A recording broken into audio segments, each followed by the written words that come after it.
Tetzavé. La Haftarah de Tetzavé, c'est Ereskel, c'est la vision prophétique que Ereskel a du troisième temple. Et le texte dit une phrase extraordinaire, il dit que va prophétiser au peuple juif la vision de la reconstruction du troisième temple qu'on attend jusqu'à aujourd'hui. On attend tous les jours la reconstruction du troisième temple. Et il dit, et quand tu vas quand tu vas dire, quand tu vas prophétiser, et que tu vas montrer par tes paroles le temple au peuple juif, ils vont faire tchouva, ils vont faire repentance, ils vont se purifier. Et là, les commentateurs posent la question, quel rapport entre l'espérance messianique, le fait de voir, même en parole, de décrire comment le temple va être construit, en quoi ça ramène des gens en tchouva, ça peut rendre des gens heureux, ça peut donner de l'espérance, ça peut donner de l'espoir, mais en quoi est-ce que ça va provoquer un repentir, ça va provoquer un retour à l'intimité, à la vérité, au rapport intime et profond que chaque homme, à l'intérieur de sa plus profonde subjectivité, entretient avec Dieu. En quoi c'est lié?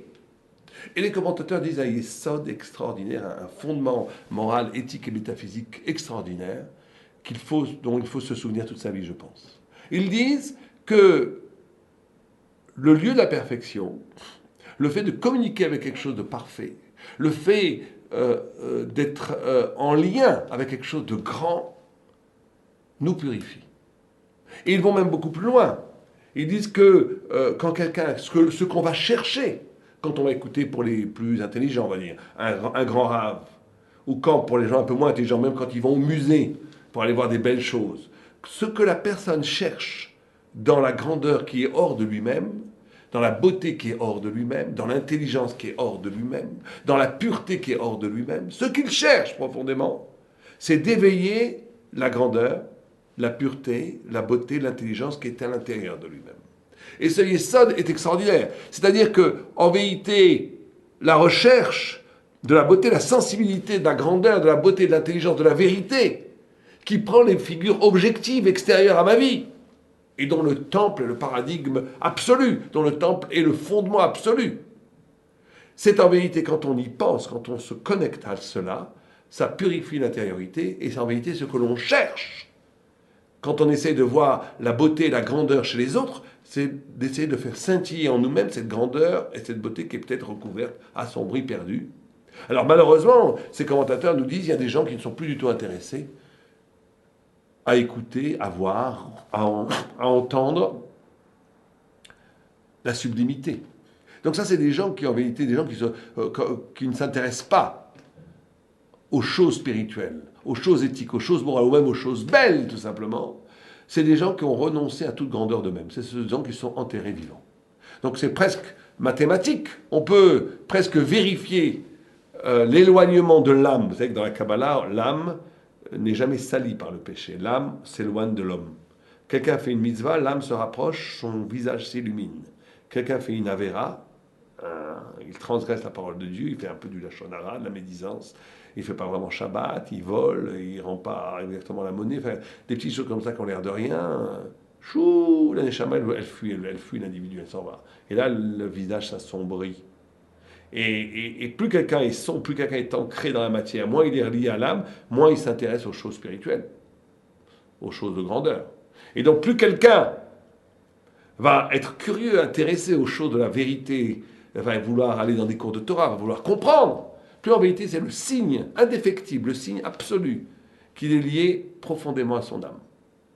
Moins quelqu'un est intéressé, plus il dit laisse-moi tranquille avec ces histoires, ça ne m'intéresse pas, plus en vérité c'est quelqu'un qui est arrivé pratiquement au niveau de la bête. Il s'est complètement coupé de tout sa grandeur intérieure. C'est lui-même qui s'est détruit. C'est le signe imparable. Et donc, ce que l'on cherche dans la vérité extérieure, ce qu'on cherche dans l'événement même esthétique, spirituel, tout ça, ça renvoie à la même chose, à Dieu. C'est en vérité la lumière divine en nous qui est enfouie, perdue. C'est ça qu'on essaie de... Admirer, la capacité d'admirer les fondamentales. Le Rabbi Yonah dit « Ish lefim alelo ». Un homme, on peut connaître un homme selon sa capacité d'admiration. Ce qu'il admire va révéler ce qu'il est, et sa capacité d'admiration va montrer qu'il n'est pas mort, qu'il essaye d'être plus grand, qu'il espère être plus grand. Quelqu'un qui est un balgava, un orgueilleux qui ne veut plus admirer personne, qui ne s'admire que lui-même, c'est un homme qui s'est enterré vivant, il n'a plus d'avenir, il est fini, il n'a plus de grandeur, il n'aspire plus à quelque chose de plus que ce qu'il est. C'est pour ça que tout ce qui n'est pas lui-même le dérange. Ça c'est l'horreur, c'est la mort de l'esprit, la mort du cœur, la mort de la vie tout simplement. Et donc il y a un double mouvement extraordinaire dans le rapport entre la vérité et l'éthique, on va dire, la morale. C'est que si, effectivement, il y a un mouvement fondamental, dont ce n'est pas le propos aujourd'hui, que l'intelligence, la compréhension des choses provient profondément du fait que l'homme est un être moral. Ça, c'est une vérité juive qu'il faut répéter à tout le monde. Là, l'égoïsme, la pensée banale, la pensée philosophique, la pensée scientifique, en réalité, la pensée de la platitude, pense toujours que l'homme est avant tout un être intelligent, doué de parole, comme Aristote disait.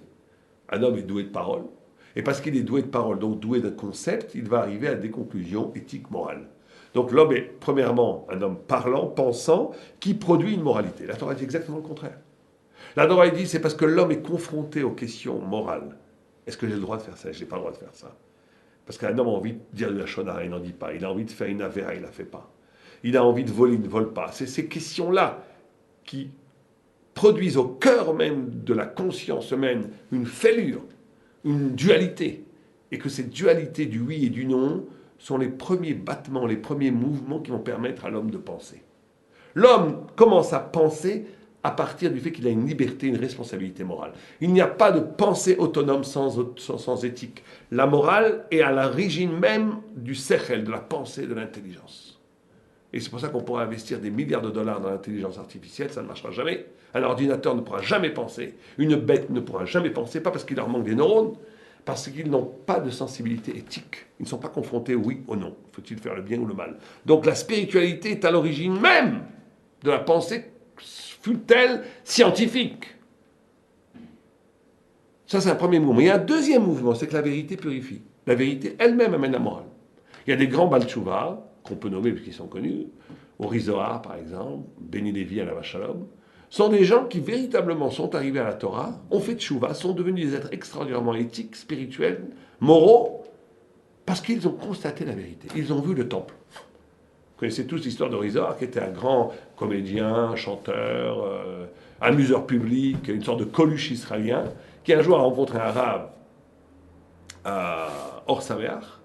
Ils ont discuté, ils ont fait une sorte de défi de pari. Ils ont dit, on s'enferme dans une chambre.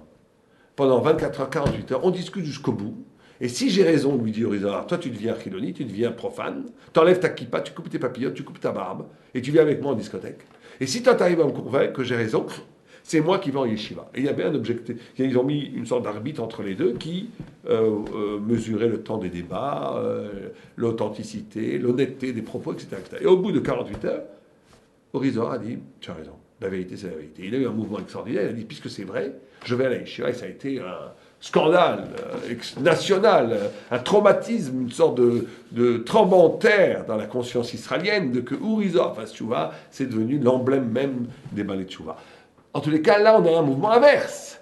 C'est la vérité elle-même qui produit le bien, qui produit, parce que le fait de voir le vrai, de voir le temple, de voir les figures de la transcendance, de voir ce que c'est l'harmonie absolue de la révélation divine, le vrai lui-même t'oblige à te comporter bien. Tu te dis, mais c'est pas possible. Si ça c'est vrai, donc je dois me conduire en l'occurrence. C'est extraordinaire comme ce double mouvement est parfait. Une ouverture éthique à l'intérieur va me permettre d'ouvrir, de comprendre des concepts extraordinaires. Mais quand j'ai compris ces concepts extraordinaires, ça me renvoie après à des ouvertures de comportement que j'aurais jamais eu sans les comprendre. C'est les deux en même temps. Et c'est très important de traduire ces concepts qu'on vient d'exposer en existence, en réalité. Il faut se poser toute la question en quoi ma sensibilité éthique, en quoi est-ce que chacun a une façon à lui d'être moral, chacun a une bonté qui lui est propre, chacun a une sensibilité poétique intérieure qui lui est propre. Comment ça peut se décliner en vérité? Comment est-ce que ce qui est le plus profond en moi, qui est ma subjectivité véritablement morale, comment par exemple il y a des choses que je ne peux pas traduire, que je ne peux pas trahir, il y a des choses que je ne peux pas faire. Comment je peux dire, comment cette exigence, cette hauteur morale va me permettre de penser positivement des concepts que d'autres personnes peut-être ne pourront pas arriver à comprendre. Ça, c'est très important de faire le lien entre sa personnalité intime, entre ses midot tovot, ça s'appelle en hébreu, et comment ces midot tovot peuvent produire du sens thoraïque de la Torah. La Torah, c'est pas qu'on prend des idées mathématiques en l'air et les met dans le cerveau. C'est pas ça. Étudier, c'est comment traduire une personnalité, une façon d'être, une exigence éthique intérieure en concept toraïque. Abraham Avinu, s'il découvre que Dieu a créé le monde, c'est parce que profondément, c'est midot. C'est l'amour, c'est le chesed. Or, si on traduit la dimension d'amour, de chesed intérieur, en concept, l'amour exige que l'univers entier est le produit d'un acte d'amour. Il exige que Dieu a créé le monde. C'est pareil pour Yitzhak. Yitzhak a compris qu'il est un autre du digne, de la loi, de la rigueur, qu'il faudra tout rendre, que tout devra rendre compte de ce qu'il a fait, qu'il n'y a pas une parole agmahadique sur laquelle on ne devra pas ou être récompensé ou être puni. Cette façon cette mida dont est porteur Yitzhak de la justice absolue, produit l'idée du messianisme. C'est le premier qui découvre cette vérité transcendante qui est révélée plus tard par Dieu, que le monde va vers son propre jugement, qu'il faudra rendre compte de tout. C'est le Messie, le messianisme, etc. Moshe Rabbeinu, dans sa mida d'extraordinaire totalité, où il essaye de rendre compte de tout, il va comprendre la vérité, il va recevoir la Torah. Il y a toujours mida keneged mida, comment cette dimension éthique intérieure va être traduite par une vérité. Mais il faut aussi faire le contraire. Comment toute vérité que je comprends,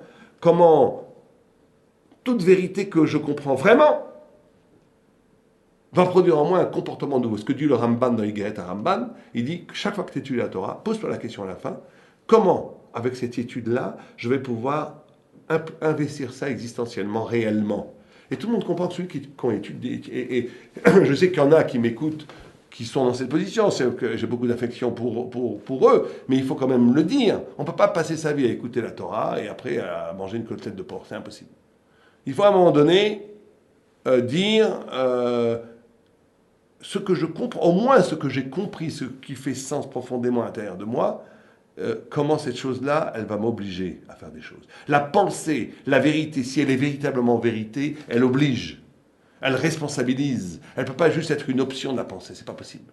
Il faut qu'elle oblige, il faut qu'elle amène à du faire, à de l'action.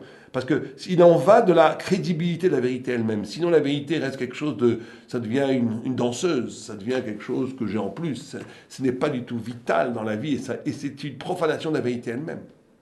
Donc il y a ces deux mouvements fondamentaux dans l'existence d'un homme. Mais il reste une question, la dernière question fondamentale peut-être, c'est en quoi et pourquoi, puisque après la Haftara continue sur la purification de tous les péchés d'Israël à partir des sacrifices qui seront offerts dans le troisième temple. D'ailleurs c'est une très grande question puisqu'on voit dans cette Haftara qu'au troisième temple il y aura oui des corbanotes, il y aura oui des sacrifices. Alors le Rambam pense qu'au troisième temple il n'y aura pas de sacrifices, de korbanot, donc c'est une grande question pour le Rambam, mais ça serait un sujet qu'il faudrait développer en soi. Le Rambam pensant que le sacrifice physique des animaux étant un niveau pas le plus élevé de pratique spirituelle, et qu'au troisième temple, au temps messianique, elles seront abolies. Le Ramban, Raïvad et tous les grands Rishonim attaquent le Rambam fortement là-dessus en disant Chas Shalom.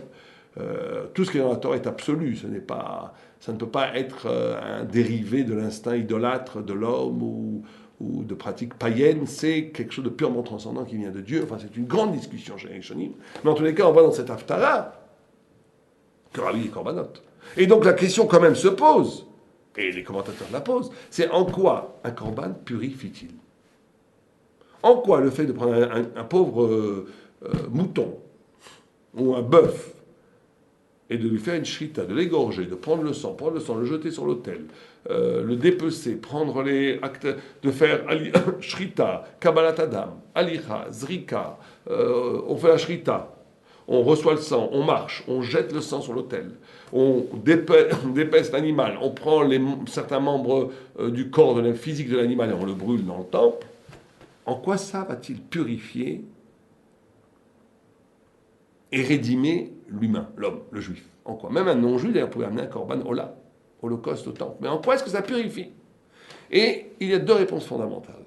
La première, c'est que ici, la bestialité, qui est représentée par l'animal, est détruite pour la traduire en spiritualité. Tout le monde comprend, c'est le geste simple du korban.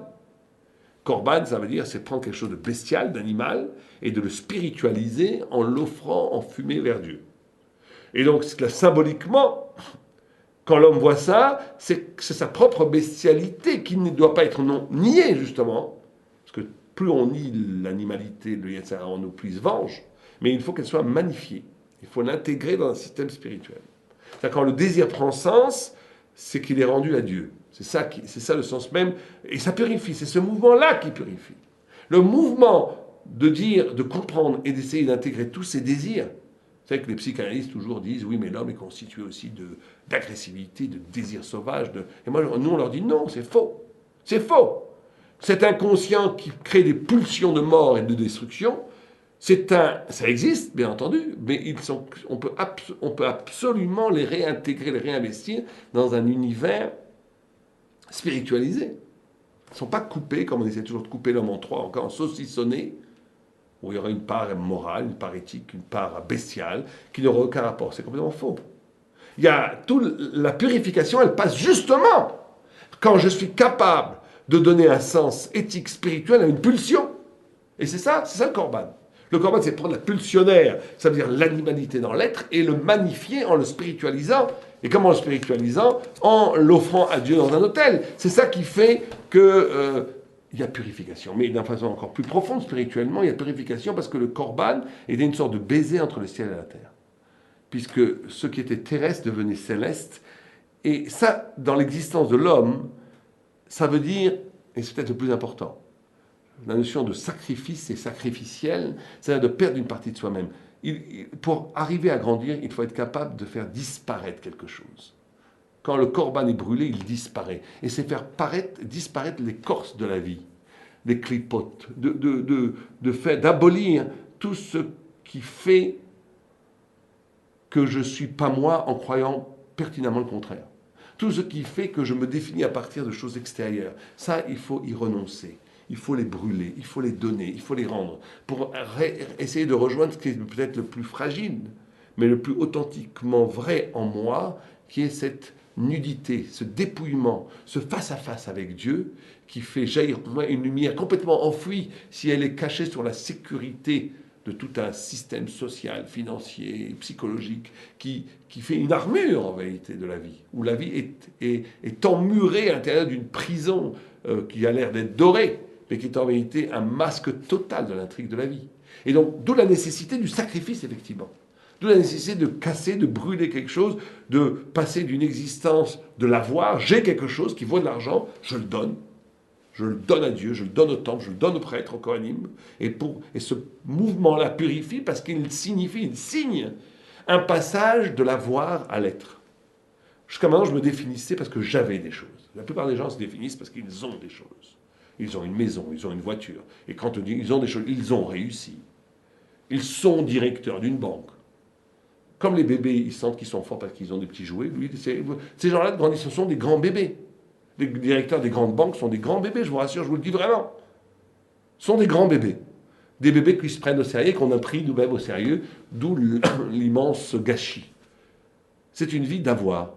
Et à un moment donné, après la mort, quand tout ça tombe, il ne reste plus rien. Il ne reste qu'une nudité et un vide absolu.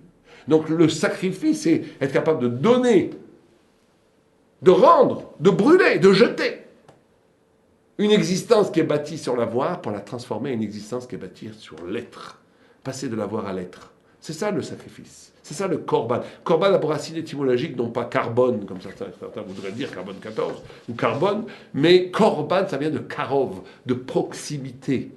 Or, on ne peut s'approcher de Dieu que si on est capable de prendre le risque de ne plus se définir à partir des choses matérielles qui nous bâtissent, mais de les casser, de les donner, pour essayer simplement d'être. Ah, c'est dangereux d'être, c'est fragile, j'ai plus de béquilles, c'est pas grave.